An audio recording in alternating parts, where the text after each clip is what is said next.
Hey guys, very good morning, very good afternoon, very good evening. This side JP Chauhan और आप कहां पर मौजूद है? आपके अपने चैनल एक्सपोनेंशियल फिजिक्स के ऊपर, उभरते हुए चैनल एक्सपोनेंशियल फिजिक्स के ऊपर। और अगर आप चैनल को सब्सक्राइब करके बेल आइकन को क्लिक करके अगर नहीं बैठे हो तो बहुत बड़ा गुनाह कर रहे हो। कॉपी पेन लेके नहीं बैठे हो तो बहुत बड़ा गुनाह कर रहे हो।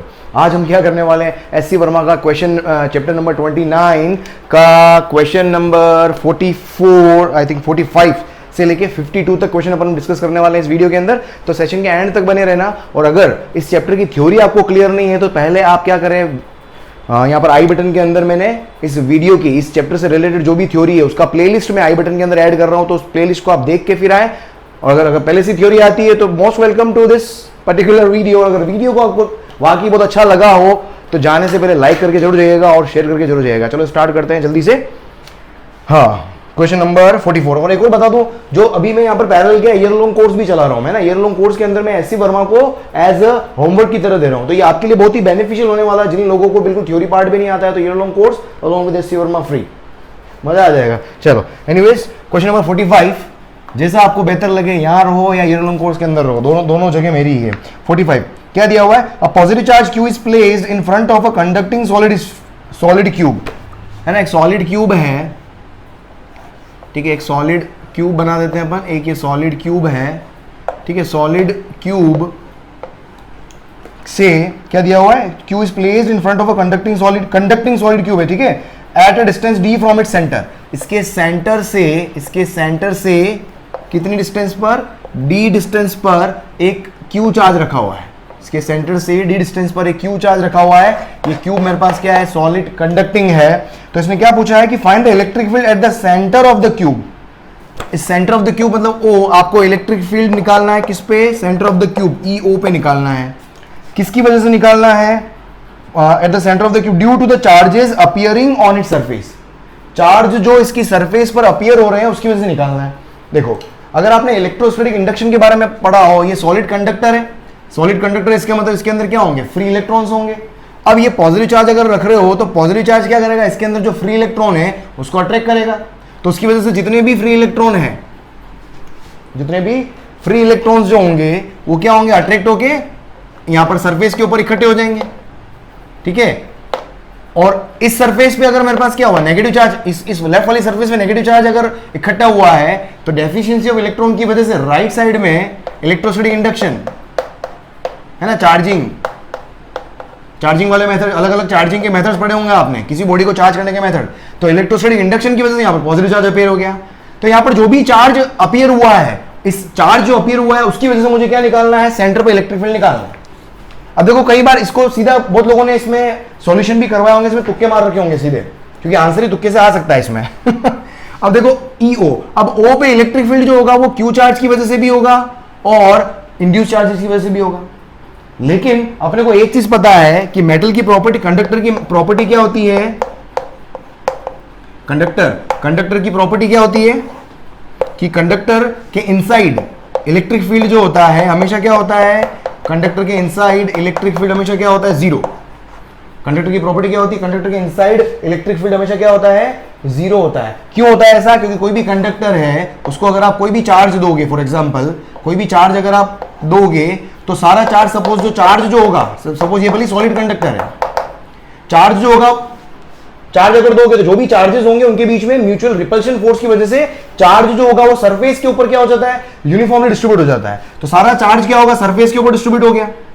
तो सारा चार्ज अगर सरफेस के ऊपर डिस्ट्रीब्यूट हो गया तो सेंटर पे अगर मैं इनसाइड अगर इलेक्ट्रिक फील्ड निकालूंगा तो इनसाइड किसी भी पॉइंट पर इलेक्ट्रिक फील्ड अगर निकालने की कोशिश करोगे तो हमेशा इनसाइड हमेशा इलेक्ट्रिक फील्ड क्या आएगा? जीरो आएगा। किसी भी शेप का कंडक्टर ले लो आप, हमेशा इलेक्ट्रिक फील्ड इनसाइड क्या आएगा? जीरो आएगा, क्योंकि चार्ज यूनिफॉर्मली डिस्ट्रीब्यूट हो, इस तरीके से डिस्ट्रीब्यूट होता है कि अंदर इलेक्ट्रिक फील्ड क्या हो जाएगा? जीरो हो जाएगा। अब देखो, ओ पॉइंट पर इलेक्ट्रिक फील्ड, कंडक्टर है उसके नेट इनसाइड इलेक्ट्रिक फील्ड क्या होता है? जीरो होता है। लेकिन मुझे इलेक्ट्रिक फील्ड किसकी वजह से पूछा है? मुझे इलेक्ट्रिक फील्ड किसकी वजह से पूछा है? इंड्यूस्ड चार्जेस की वजह से। अब इंड्यूस्ड चार्जेस की ध्यान से देखना, ये मेरा ओ पॉइंट है।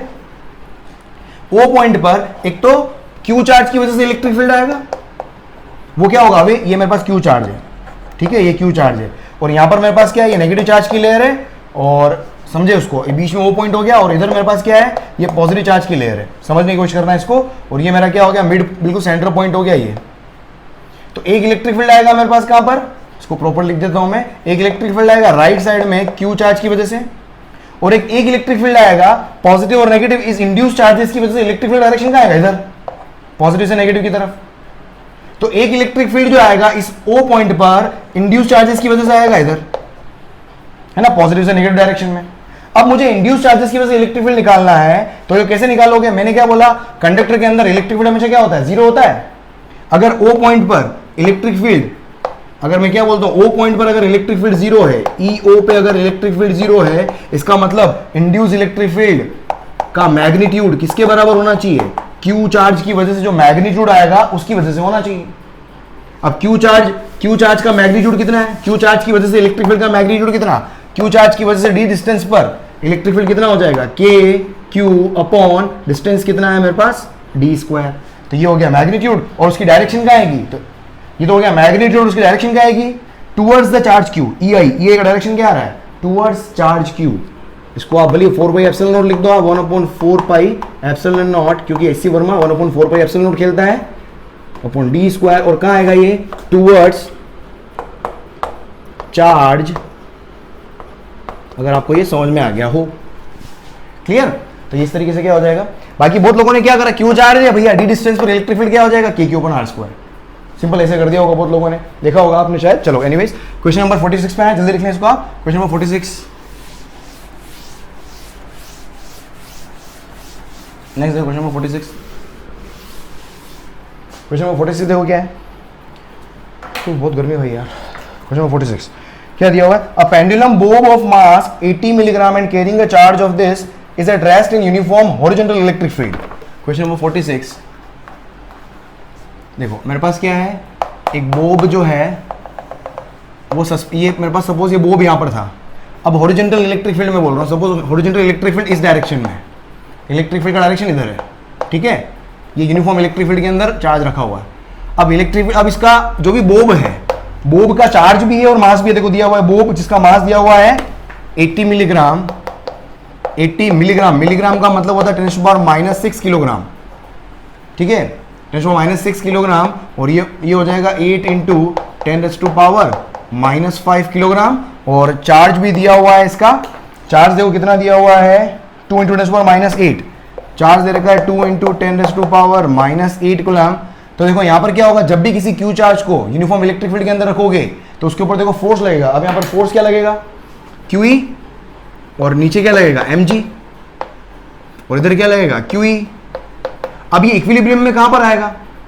अभी इक्विलिब्रियम में आएगा, ये मेरे पास स्ट्रिंग से कनेक्टेड है, तो ये कहीं ना कहीं किसी एंगल पर जाके सस्पेंड होगा, ठीक है। तो यहां पर इक्विलिब्रियम में आएगा, क्यों आगे जाके इक्विलिब्रियम में आएगा, क्योंकि नेट फोर्स क्या हो जाएगा उसके ऊपर 0। यहां पर तो नेट फोर्स 0 नहीं हो सकता, क्यों? क्योंकि mg तो टेंशन से बैलेंस हो गया, ये दोनों तो बैलेंस हो गए, तो QE उसको उधर लेके जाएगा, QE उसको उधर लेके जाएगा, तो ये उधर लेके गया QE। अब देखो, अब यहाँ पर फोर्सेस क्या क्या बनेंगे। अब मैं यहाँ पर फोर्सेस देखूं, यार क्या खराब हो गया क्या। अब देख फोर्सेस देखो क्या क्या आएंगे। अब देखो QE तो इधर लग रहा है, mg इधर लग ही रहा है, टेंशन जो होगा वो इधर आ जाएगा, ये टेंशन T। अब सोच के देखो, अगर ये यहाँ पर इस पोजीशन पे अगर ये इक्विलिब्रियम में है, इस पोजीशन पे अगर ये इक्विलिब्रियम में है, तो देख क्या होगा, ये इक्विलिब्रियम में है देखो, तो Q चार्ज अगर इक्विलिब्रियम में, देखो मेरे पास सिंपल सी चीज है, ये मेरे पास पॉइंट है, ठीक है, एक फोर्स ये लग रहा है, एक फोर्स ये लग रहा है, और एक फोर्स ये लग रहा है। सोचना इसको, या तो देखो दो तरीके हैं, या तो इसको क्या करो कंपोनेंट में रिजॉल्व कर लो, ये एंगल लेके ये आपको करना आता है। उससे बढ़िया तरीका बताता हूं, देखो क्या होगा, इन दोनों का रिजल्टेंट T बैलेंस कर दे तो इक्विलिब्रियम में हो सकता है ना। इन दोनों का रिजल्टेंट T से बैलेंस हो जाए तो इक्विलिब्रियम में होगा। अब इन दोनों का रिजल्टेंट देखो क्या आएगा, इन दोनों का रिजल्टेंट इसके अपोजिट डायरेक्शन में आना होगा, इन दोनों के रिजल्टेंट को, और इन दोनों का रिजल्टेंट अपोजिट डायरेक्शन में क्या आएगा, दोनों परपेंडिकुलर है, तो ये आएगा आपके पास कितना, QE स्क्वायर प्लस mg का होल स्क्वायर। तो यहां पर क्या पूछा है इसने, अब इसने क्वेश्चन में क्या पूछा हुआ है कि find the tension in the, tension की वैल्यू किसकी आ जाएगी, तो एट इक्विलिब्रियम क्या होना चाहिए, tension should be equals to what, QE का होल स्क्वायर प्लस mg का होल स्क्वायर। बस यहां से अब QE और mg निकाल लेते हैं अपन। QE की वैल्यू देखो कितनी होगी, Q कितना है, 2 × 10⁻⁻8 और multiplied by electric field. Electric field का मैग्नीट्यूड भी आपको शायद दिया हुआ है क्या, 20 किलो वोल्ट पर मीटर, 20 किलो वोल्ट। हाँ, इलेक्ट्रिक फील्ड भी लिख लेता हूँ 20 किलो, किलो मतलब 10⁻³ वोल्ट पर मीटर भी एक और यूनिट होती है इसकी। ये हो गया 20 किलो वोल्ट पर मीटर। तो QE तो ये हो जाएगा 20 इंटू 10⁻³ कितना हो गया देखो, 2 2 जा 4, 2 2 जा 4 -8 और ये हो गया 10⁻⁻4। समझ में आ गया, -8 और 10⁻+4 और -8 ये हो गया QE। mg की वैल्यू भी लिख लेते हैं अपन। m कितना है, m हो गया 8 इंटू 10⁻⁻5 और g हो गया 10, तो ये हो जाएगा 8 इंटू 10⁻⁻4। बस यहाँ से स्क्वायर करके इसमें डाल दे वैल्यू अपन। तो देखो यहाँ से कितना आ जाएगा, तो टेंशन निकालोगे अंडर रूट QE का स्क्वायर, QE का स्क्वायर इसका स्क्वायर मतलब 4 4 जा 16 इंटू 10⁻⁻8 इसका स्क्वायर 8 8 जा 64 इंटू 10⁻⁻8 कितना हो जाएगा, 10⁻⁻8 बाहर कॉमन आएगा तो वो 10⁻⁻4 हो जाएगा और स्क्वायर रूट में क्या बचेगा, 64 और 16 80। तो ये मेरे पास आंसर क्या हो जाएगा देखो, 8.81 का स्क्वायर रूट 9 होता है, तो 80 का स्क्वायर रूट क्या हो जाएगा 8.8 8.9 के आसपास। तो ये आंसर देख लो 8.8 या 8.9 के आसपास आंसर आ जाएगा तेरा 46 का। तो ये आ रहा है 8.8 इंटू 10⁻⁻4 आ गया, 8.8 इंटू 10⁻⁻4 क्या है, टेंशन है तो क्या हो जाएगा न्यूटन, क्या आ जाएगा आंसर आ जाएगा आपके पास। चलो हो गया, नेक्स्ट करो, नेक्स्ट ट्राई करो। 47 स्क्रीन पे आपको क्वेश्चन दिख जाएगा। अगर मैं स्क्रीन पे क्वेश्चन लेके आ रहा हूँ तो आप लोगों के लिए ला रहा हूँ मैं ना, ताकि कई बार बुक नहीं होती है तो आपको थोड़ा सा ईजी हो जाए। चलो 47 करो नेक्स्ट। 47 अगर आप सीधा सॉल्यूशन भी देखने आ रहे हो तो पूरे सारे क्वेश्चन को देखो आप यहाँ पर एंड तक। क्वेश्चन लिखा हुआ है उसके बाद सॉल्व करा, क्वेश्चन लिखा हुआ उसके बाद सॉल्व करा, इस तरीके से चले आप। तो क्वेश्चन नंबर 47 क्या है, क्या दिया हुआ है देखो कि a particle of mass m and charge q is thrown at a speed u against a uniform electric field. देखो against a uniform electric field, मेरे पास ये इलेक्ट्रिक फील्ड है, यूनिफॉर्म इलेक्ट्रिक फील्ड बना दिया मैंने, ये है ना। यूनिफॉर्म इलेक्ट्रिक फील्ड से रिलेटेड थ्योरी चाहिए तो लास्ट इलेक्ट्रोस्टैटिक्स आई बटन के अंदर इलेक्ट्रोस्टैटिक्स का प्लेलिस्ट डाल दूंगा मैं, तो वहां पर यूनिफॉर्म इलेक्ट्रिक फील्ड की प्रॉब्लम्स नाम से एक वीडियो है, उसको जाके देख लेना। सारी यूनिफॉर्म इलेक्ट्रिक फील्ड से रिलेटेड मैंने सारी चीजें वहां पर कंसल्ट की हुई है, डिस्कस की हुई है। तो यूनिफॉर्म इलेक्ट्रिक फील्ड है E, इस इलेक्ट्रिक फील्ड के अगेंस्ट आपने क्या किया, एक चार्ज को आपने फेंका है कितने से, u स्पीड से। देखो ये दिया हुआ है ना, particle of mass m and charge q, mass m और चार्ज q से इसको इधर फेंका। देखो अगर मैं इलेक्ट्रिक फील्ड के अपोजिट डायरेक्शन में फेंक रहा हूं, इस q चार्ज के ऊपर फील्ड के ऊपर अगर q चार्ज के ऊपर फोर्स का लगेगा अपोजिट डायरेक्शन में, तो मूव इधर कर रहा है, लेकिन इसके ऊपर जो रिटार्ड एक्सेलरेशन आएगा वो कितना आएगा, force QE divided by mass, क्योंकि q चार्ज जब अंदर घुसेगा तो इसके ऊपर फोर्स कितना लगेगा, q मल्टीप्लाइड बाय E और डिवाइड बाय मास करोगे तो एक्सेलरेशन आएगा। लेकिन इस एक्सेलरेशन का डायरेक्शन कहाँ आएगा, इधर। क्यों, क्योंकि इलेक्ट्रिक फील्ड की डायरेक्शन में ही पॉजिटिव चार्ज में फोर्स लगता है, इलेक्ट्रिक फील्ड की डायरेक्शन में ही पॉजिटिव चार्ज में फोर्स लगता है। तो एक तरीके से ऑब्जेक्ट इधर मूव कर रहा है, एक्सेलरेशन इस अपोजिट डायरेक्शन में है, तो क्या हो गया, ये रिटार्डेशन हो गया। अब रिटार्डेशन हो गया तो कहीं ना कहीं जाके रुकेगा, ये कहीं ना कहीं जाके रुकेगा। तो देखो क्वेश्चन क्या पूछा हुआ है, against uniform electric how much distance will it travel before coming to momentary rest. ये जब मोमेंटरी रेस्ट पे आएगा, मतलब ये जब आगे बढ़ेगा, सपोज ये यहां पर मोमेंटरी रेस्ट पर आया, मोमेंटरी रेस्ट क्यों बोल रहा है, क्योंकि जैसे ही यहां रुका उसके बाद क्योंकि एक्सेलरेशन फोर्स तो कंटिन्यूस लग रहा है, ये रुक के वापस रिवर्ट आएगा, तो मोमेंटरी रेस्ट पे जाके रुका तो वहां तक पहुंचने में इसको कितना इसने डिस्टेंस कवर किया, वो x मुझे यहां पर मालूम करना है, x मुझे मालूम करना है। तो देखो जब मोमेंटरी रेस्ट पे आएगा तो फाइनल वेलोसिटी क्या हो जाएगी, 0। तो देखो थर्ड इक्वेशन लगाओ आप, v square equals to u square plus 2as, final velocity हो गई 0, इनिशियल वेलोसिटी हो गई u square plus 2a, retardation है क्योंकि वेलोसिटी के अपोजिट डायरेक्शन में एक्सेलरेशन है, तो ये आ जाएगा माइनस में QE अपॉन m और डिस्टेंस x मुझे मालूम करनी है। तो देखो यहाँ से x इक्वल्स टू कितना हो गया, ये कर लो इसको, तो 2QE x upon m equals to क्या हो गया, u स्क्वायर, मुझे x मालूम करना है, तो x इक्वल्स टू कितना हो जाएगा, m u square divided by 2QE। ये मेरे पास क्या आ गया, ये 47 का आंसर आ गया। देख लो 47 कितना, m u square upon 2QE। ठीक है, चलो नेक्स्ट देखो 48 देखो नेक्स्ट।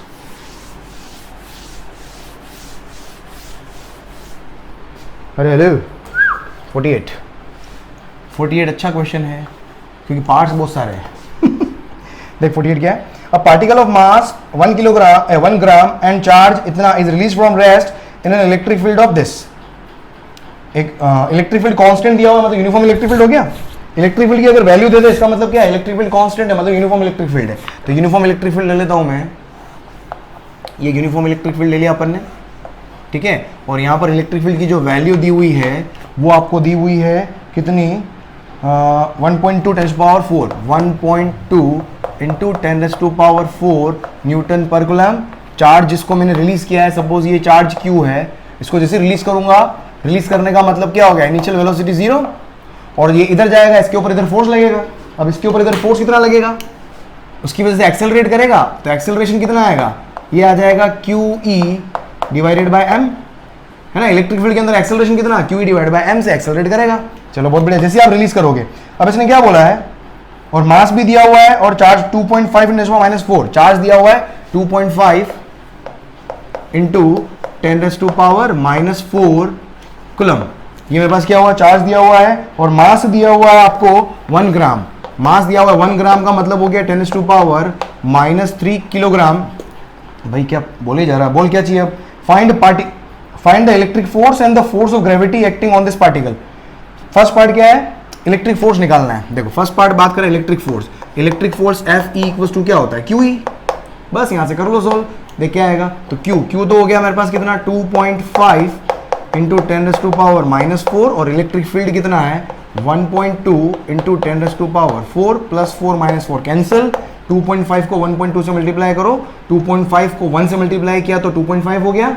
इसको लिख सकता हूँ मैं 1 प्लस 0.2, तो 1 से मल्टीप्लाई हुआ तो 2.5, फिर 0.2 से मल्टीप्लाई हुआ 0.2 से, 2.5 को 0.2 से मल्टीप्लाई करोगे तो 0.5 आएगा, तो 0.5 प्लस 2 मतलब कुल लगे 3 आएगा यार, देख लो यार। तो मल्टीप्लाई करो, 12 का टेबल पढ़ो, पॉइंट हटाओ, कुल लगे 2.5 को 1.2 से मल्टीप्लाई 3 न्यूटन आ जाएगा। तो एक इलेक्ट्रोस्टैटिक फोर्स कितना आ रहा है 3 न्यूटन।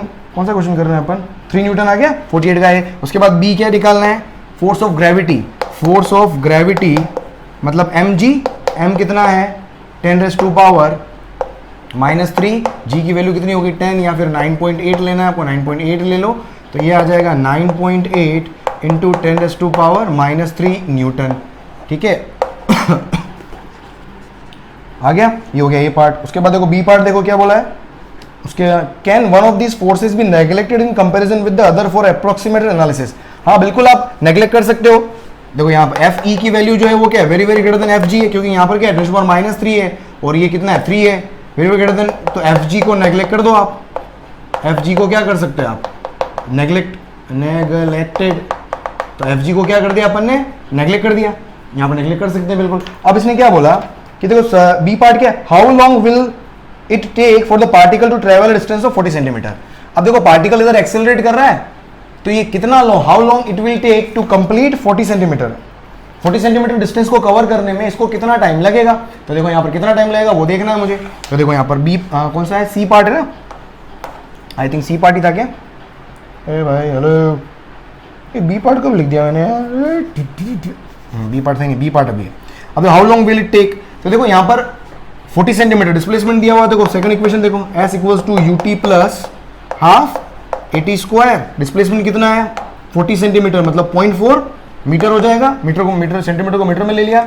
ut इनिशियली रेस्ट पे था तो ut की वैल्यू 0 हो गई, plus 1/2 QE by m and multiplied by T square. इसको भी ऐसे रहने दो, देखा एक काम करो बाद में वैल्यू पुट कर देंगे। मुझे क्या निकालना है, हाउ लॉन्ग मतलब टाइम निकालना है। तो देखो टी स्क्वायर इक्वल्स टू क्या आ गया 2m, उधर जाएगा 2ms upon QE, 2ms under root में वो भी 2ms अपॉन QE आ गया मेरे पास। तो देखो यहाँ से क्या आ जाएगा, ये बस इसको स्क्वायर रूट सोल्व करना है।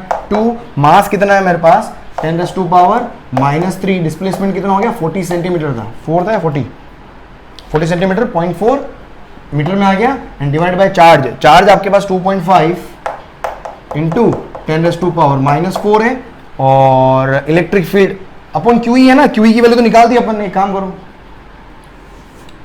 QE तो निकाल रखा है ना, ये रहा QE तो हो गया 3, चल भाई बहुत बढ़िया, ये आ गया मेरे पास यहाँ पर 30।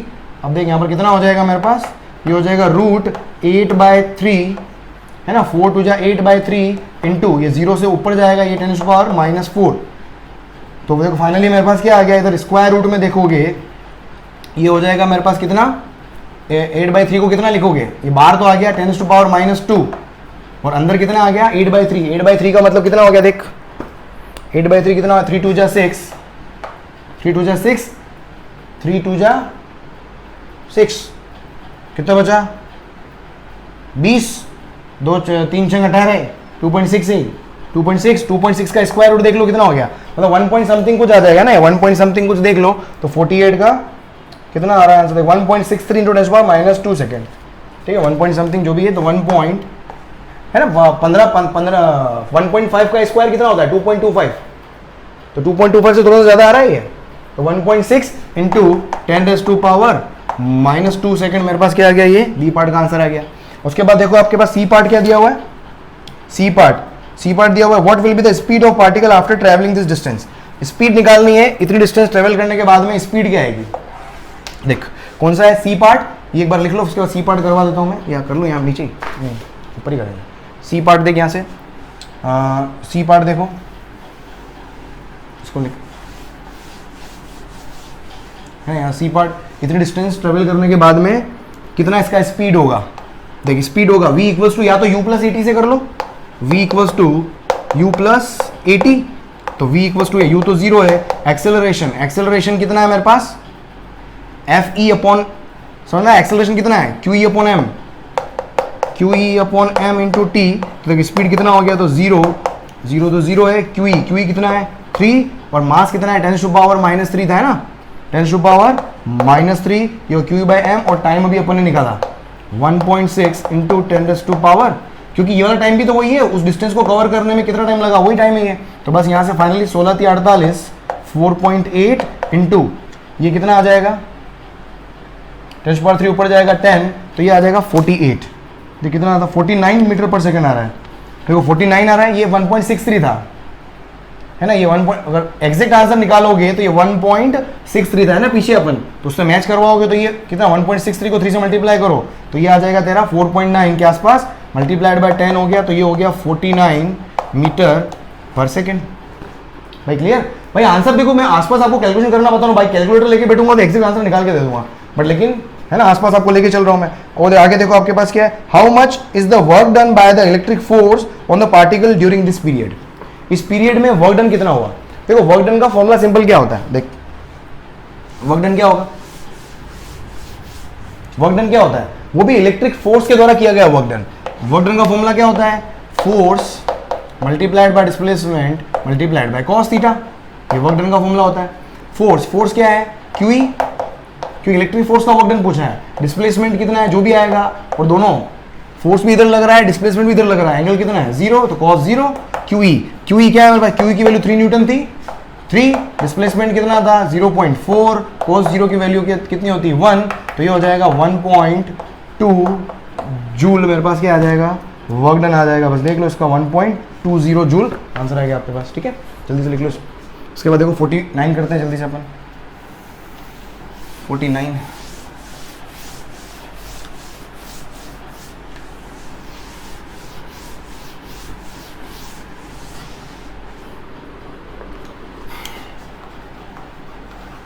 49 देखो क्या है, 49 क्या होगा, क्वेश्चन क्या है भाई 49 कहाँ गया, हाँ 49 क्या दिया हुआ है, a ball of mass 100 gram and having अ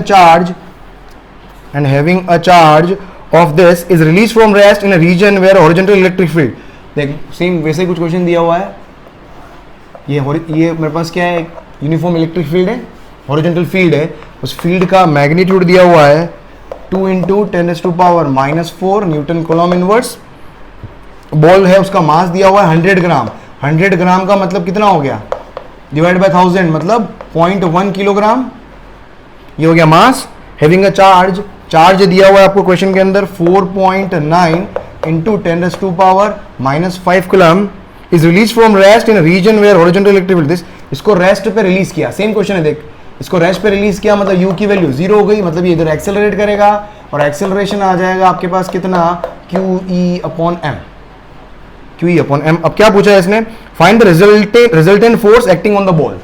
देखो बॉल के ऊपर रिजल्टेंट फोर्स क्या आएगा, अब सोच के देखना, ये बॉल है, बॉल के ऊपर एक तो QE लगेगा इधर फोर्स और एक लगेगा mg इधर, तो रिजल्टेंट फोर्स क्या आ जाएगा, दोनों का रिजल्टेंट, तो F नेट मेरे पास क्या आने वाला है, दोनों फोर्स निकाल लो, अंडर रूट QE का होल स्क्वायर प्लस mg का होल स्क्वायर, QE लिख लो कितना हो गया, QE की वैल्यू लिख लो यहाँ पर, Q कितना है 4.9, कभी स्क्वायर रूट के अंदर इतना इतनी बड़ी भेजा हमारी हो तो अलग अलग निकाल लो इसको, थोड़ा क्या है कि बहुत आसानी से कर लोगे। 4.9 इंटू 10⁻⁻⁵ एंड ये हो गया Q, और इलेक्ट्रिक फील्ड कितना है 2 इंटू 10⁻⁴, क्योंकि इसको जैसे यहाँ लिखोगे फिर स्क्वायर हो रहा है, मगज खराब हो जाएगा। तो ये कितना हो गया 9.8, 4.9 इंटू 2 9.8 इंटू 10⁻, दोनों माइनस में ही थे ना, देख लेना भाई कैलकुलेशन मिस्टेक नहीं हो जाए। इलेक्ट्रिक फील्ड प्लस में हाँ, तभी मेरा कन्फ्यूजन हो गया, मैंने कहा यार हाँ इलेक्ट्रिक फील्ड इतना कमजोर नहीं हो सकता है ना मैग्नेटिक फील्ड होता है जनरली माइनस पावर में, पॉजिटिव पावर में हमेशा इलेक्ट्रिक फील्ड ही आता है।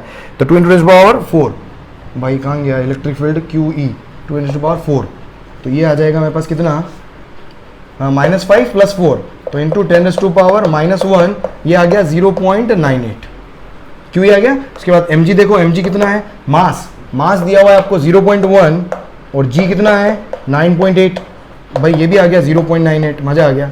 इसको नियरली इक्वल 1 ले लें कैलकुलेशन के हिसाब से, थोड़ा इजी हो जाएगा। देख बस क्या आ गया, तो एफ नेट कितना हो गया 1 का स्क्वायर प्लस, दोनों वैल्यू पुट कर दी मैंने, ये भी 1 है ये भी 1 है, तो ये कितना हो गया √2 हो गया क्या, √2 का मतलब कितना हो गया 1.41 न्यूटन।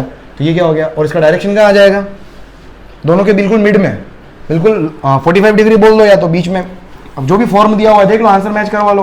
तो 49 का 1.4 newton making an angle of 45 degree with G vector and E vector, है ना। ये इधर तो ई वेक्टर है और नीचे मेरे पास क्या है, ये जी वेक्टर है, और डायरेक्शन का इधर ही तो आ रही है, तो ये दोनों से एंगल कितना 45 डिग्री तो बन रहा है, यहां से देखो या यहां से देखो, ठीक है। तो at 45 degree from E vector से भी 45 डिग्री और जी वेक्टर से 45 डिग्री है, तो ये आ गया। इसके बाद इसने क्या बोला, what will be the path of the ball. देखो पाथ ऑफ द बॉल क्या होगा, अब देखो ध्यान से देखना, अब पाथ ऑफ द बॉल क्या होगा, नेट फोर्स कहां लग रहा है, ये बॉल है, नेट फोर्स इधर लग रहा है, मतलब एक्सेलरेशन भी इधर आएगा मेरे पास, मतलब ऑब्जेक्ट जो होगा वो क्या होगा, बिल्कुल स्ट्रेट पाथ पर मूव करेगा, बिल्कुल बीच में, बिल्कुल स्ट्रेट लाइन, बिल्कुल क्या होगा स्ट्रेट लाइन पर ये मूव करेगा, है ना। दोनों के मैग्नीट्यूड सेम है। अगर मेरे पास यहाँ पर क्या होता, अगर इधर एक्सेलरेशन मेरे पास अलग होता और इधर एक्सेलरेशन अलग होता, तो भी क्या होता, वो तो भी वो स्ट्रेट लाइन पाथ पर ही मूव करता, लेकिन वो मिड वे नहीं होती, वो मिड पॉइंट से जाने वाली लाइन नहीं होती।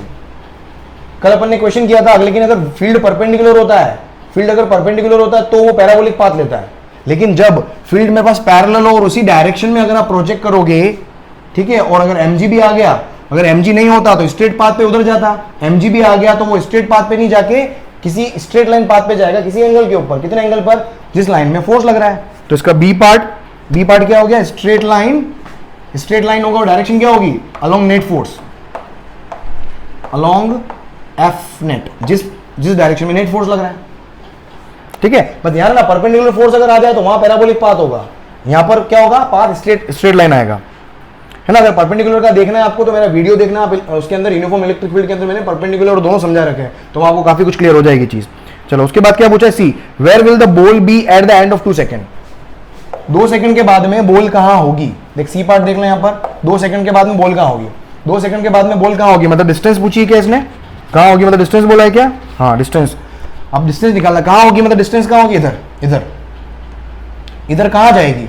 तो देखो डिस्टेंस के लिए क्या है, डिस्प्लेसमेंट s इक्वल्स टू क्या हो गया ut plus half at square. तो देखो क्या आ गया यहाँ से, s इक्वल्स टू u तो 0 था प्लस 1/2 एक्सेलरेशन। अब इस पाथ पे जा रहा है तो एक्सेलरेशन भी क्या आएगा मेरे पास, यहाँ पर a नेट आएगा इंटू t स्क्वायर, तो हाफ a नेट कितना है, f net 1.4 and divided by mass कितना है 0.1, मास कितना हो गया 0.1, समझ में आ रहा है। ए नेट या लिखूं मैं इसको, ये क्या हो जाएगा F net divided by mass m और t स्क्वायर। देख फाइनली कितना आ गया, तो 1/2, एफ नेट कितना आया था 1.4, मास कितना है 0.1, और 2 सेकंड के बाद में पूछा है, तो 2 का स्क्वायर कितना हो गया 4, 2 2 जा 4, पॉइंट से पॉइंट कैंसिल, कितना आ जाएगा ये 14 2 जा 28 मीटर, 28 मीटर कहां पर, along F net direction. F net जिस डायरेक्शन में लग रहा है उस डायरेक्शन में 28 मीटर तक जाएगा पार्टिकल 2 सेकंड के बाद में, ठीक है। आंसर देख लो, 28 metre from the starting point on the line of motion, चलो बहुत बढ़िया। नेक्स्ट देखो आप 49 के बाद 50 देखो, लिख लिया, मतलब जो भी है देख लिया, लिख लिया, समझ लिया, जैसा भी समझ लो यार, ये क्या था 49 था ना।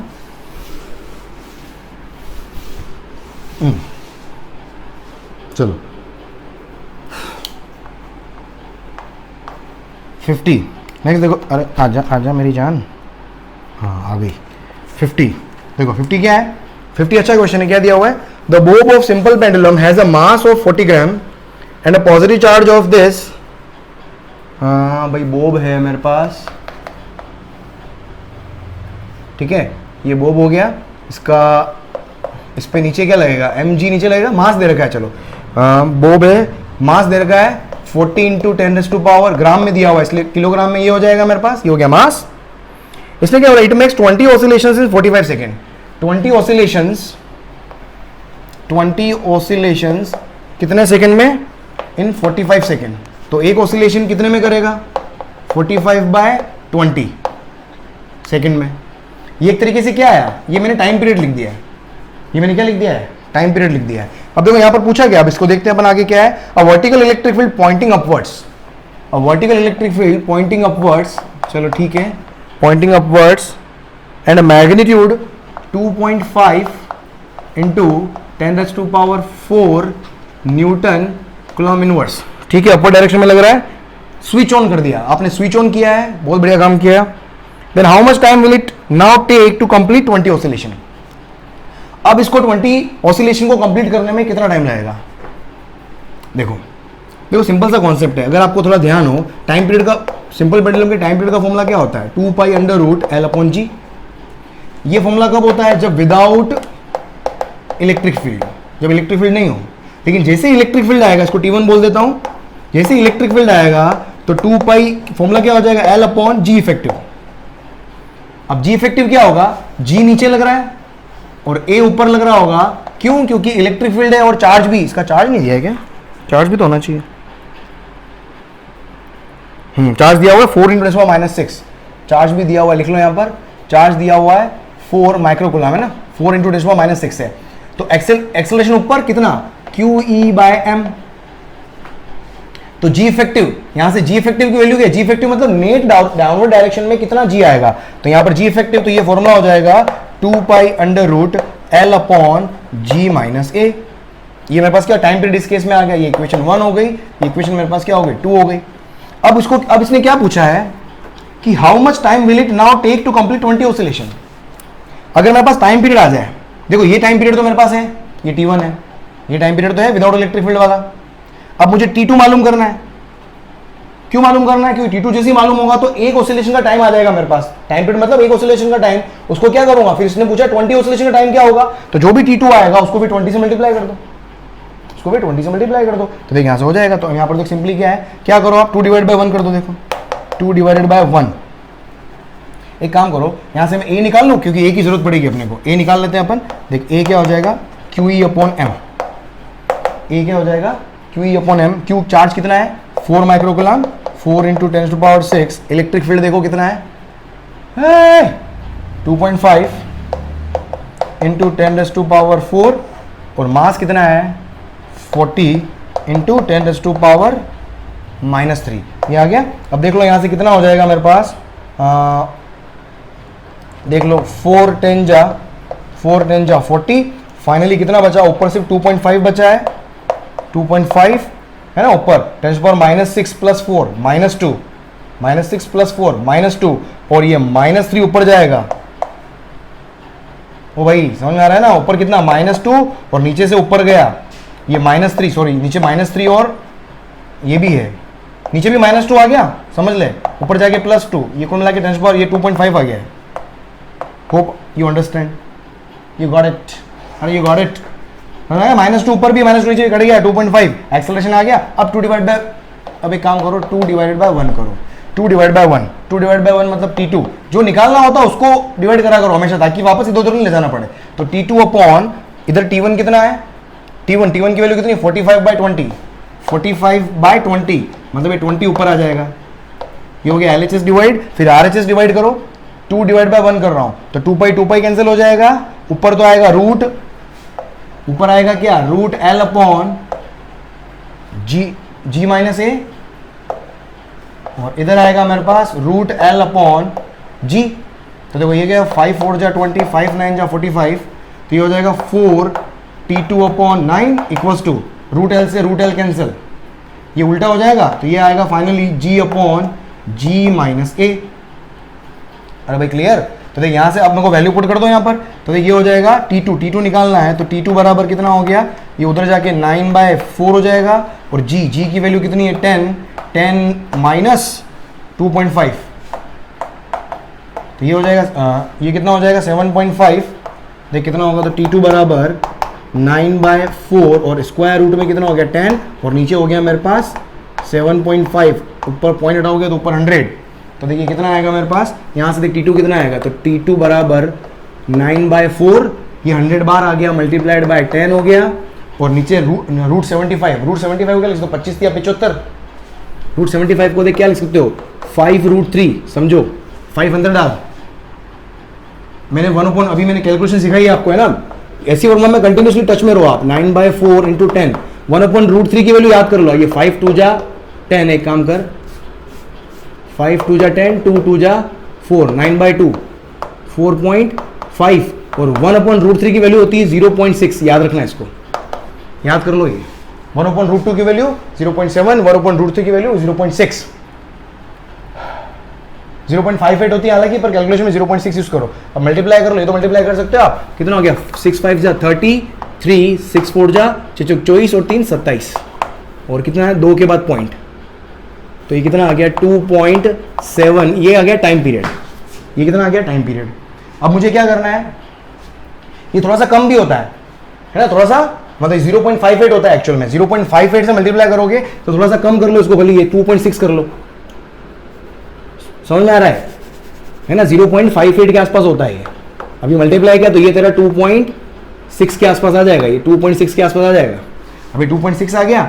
अब मुझे क्या करना है, कितने ऑसिलेशन के लिए बोला था, how much time will it now take to complete 20 oscillation, तो एक ऑसिलेशन का टाइम आ गया, तो देख ये 1 ऑसिलेशन का टाइम, 1 ऑसिलेशन का टाइम कितना हो गया, टाइम पीरियड होता है कितना है 2.6 सेकेंड, सॉरी 20 ऑसिलेशन का टाइम कितना हो जाएगा 2.6 मल्टीप्लाइड बाय 20, ये हो जाएगा तेरा कितना 52 सेकेंड, कितना हो जाएगा 52 सेकेंड।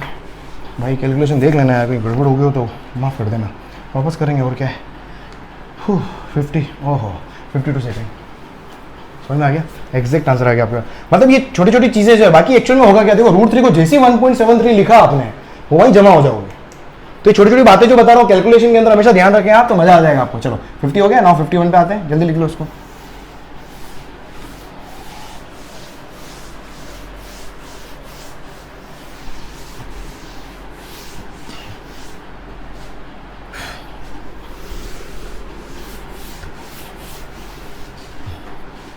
चल कौन सा हुआ था अब, 50 हो गया था, चलिए बोले 51 पे है, देख 51 पे क्या होगा, a block of mass m, देख डायग्राम दिया हुआ है कुल मिलाकर स्प्रिंग वाला, ये block of mass m having charge q, all right, is placed on smooth horizontal table and is connected to a wall through a unstretched spring, ये unstretched spring है, मतलब अभी ये क्या है नेचुरल लेंथ है इसकी, ये क्या है नेचुरल लेंथ है, ठीक है।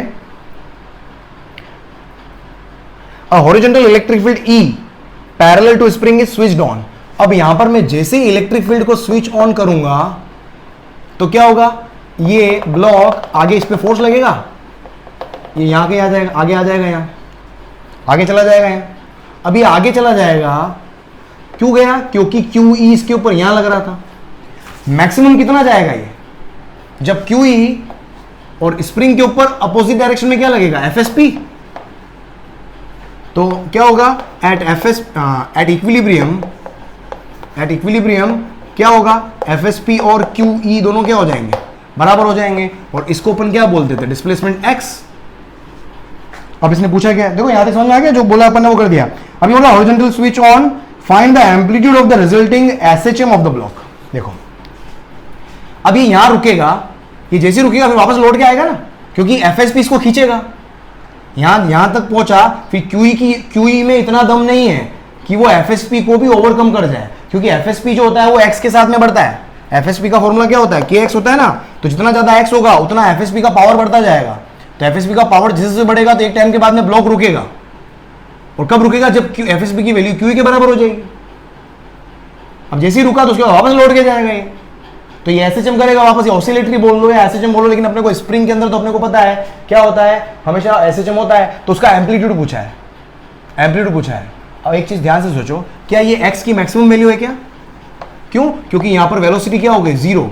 वेलोसिटी जीरो कब होती है, एक्सट्रीम पोजीशन पर, एक्सट्रीम पोजीशन पर। और एक्स की जो मैक्सिमम वैल्यू होती है उसी को तो अपन एम्पलीट्यूड बोलते हैं। जो एक्स की मैक्सिमम वैल्यू होती है उसी को अपन क्या बोलते हैं, एम्पलीट्यूड।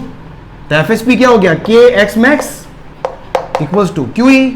तो इसने क्या पूछा, एक्स एम्पलीट्यूड ही तो पूछा है, तो एक्स मैक्स की वैल्यू कितनी हो गई, क्यू ई अपॉन के। ये क्या आ गया मेरे पास, एम्पलीट्यूड आ गया, खत्म।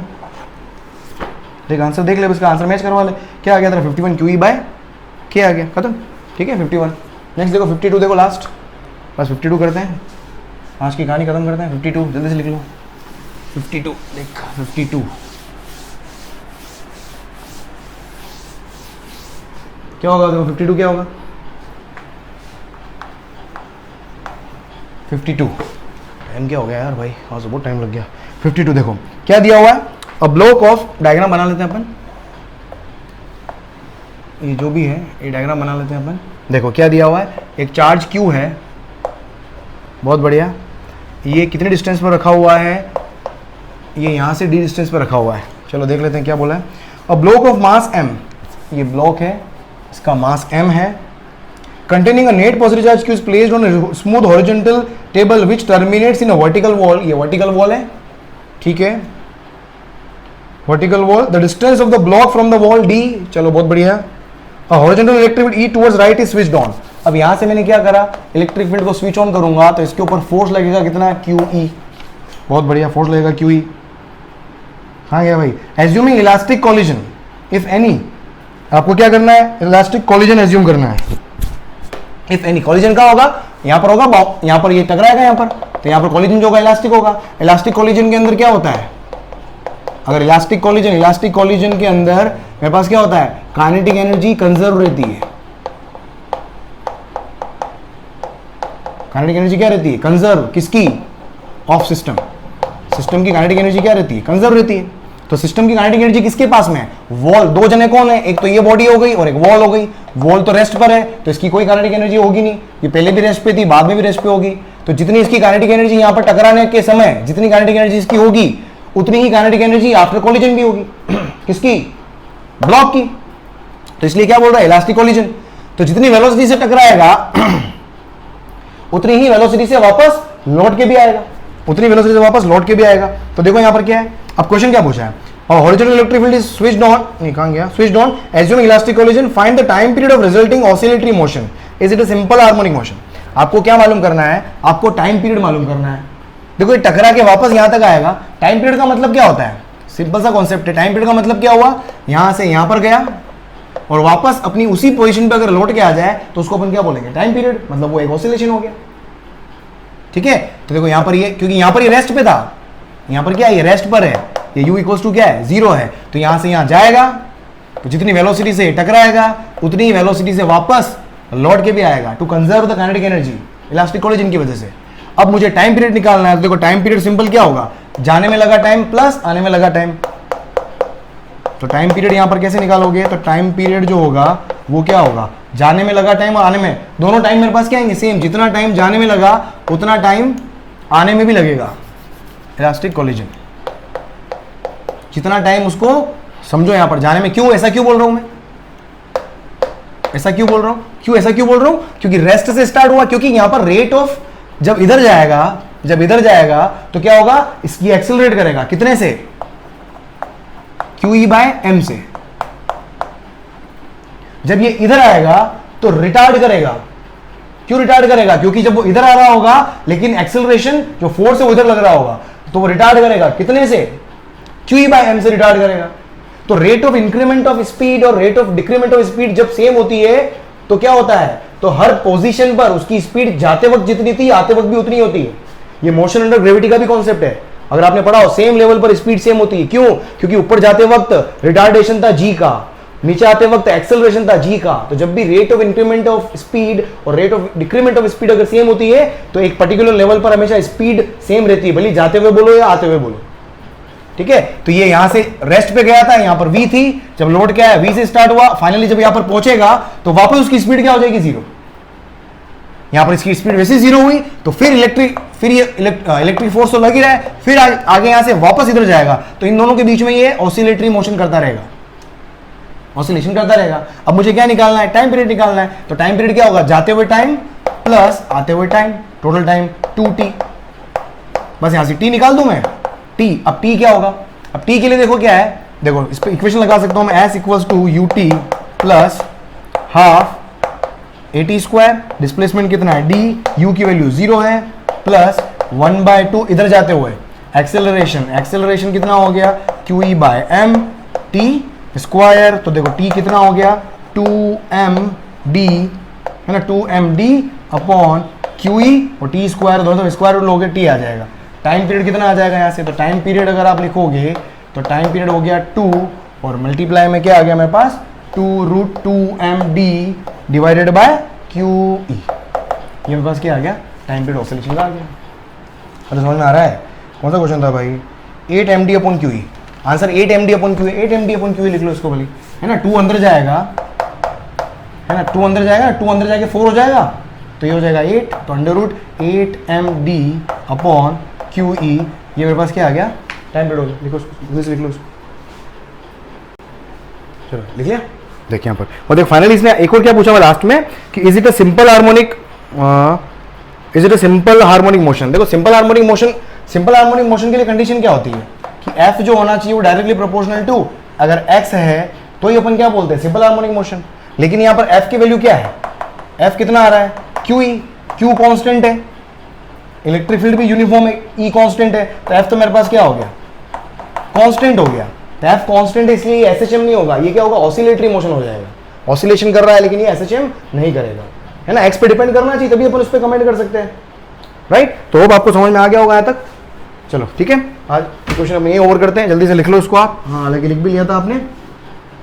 So guys thank you so much, आपको अगर यहाँ तक अच्छे समझ में आया तो जल्दी से वीडियो को जरूर शेयर करना लोगों के बीच में, और चैनल को सब्सक्राइब किए बगैर मत उठना, क्योंकि आने वाले नोटिफिकेशन नहीं तो आपको मिल नहीं पाएंगे। और मेरा ईयर लॉन्ग कोर्स भी पैरेलल चल रहा है, ईयर लॉन्ग कोर्स में अगर आपको कॉन्सेप्ट भी सीखने हैं पैरेलल, तो इसके पैरेलली आप क्या करें, आई बटन के अंदर मैं ईयर लॉन्ग कोर्स को भी शेयर कर रहा हूँ, नहीं तो आप प्लेलिस्ट में जाएं, आप वहाँ पर सर्च करें ईयर लॉन्ग, है ना, 1 2 3 4 12 क्लास के लिए भी चल रहा है और 11th क्लास के लिए भी चल रहा है। रोज मॉर्निंग में 9 बजे क्लास 11th और रोज इवनिंग में 6 बजे क्लास 12th में ले रहा हूँ, right. So thank you so much for being in the show. इस तरीके से वीडियो को देखते रहें और लोगों के बीच में शेयर करें, और अगर वीडियो वाकई पसंद आ रहा है तो बिल्कुल आप मुझे कमेंट सेक्शन के अंदर जरूर बताएं, कमेंट करके कि यार भाई लवली था जो भी था। So thank you so much, bye bye, good night, मिलते हैं वापस सेम टाइम कल अगेन एस सी वर्मा के सॉल्यूशंस के साथ में और ईयर लॉन्ग कोर्सेस के साथ में, अगर आप वहाँ पर आ रहे हो तो बाय।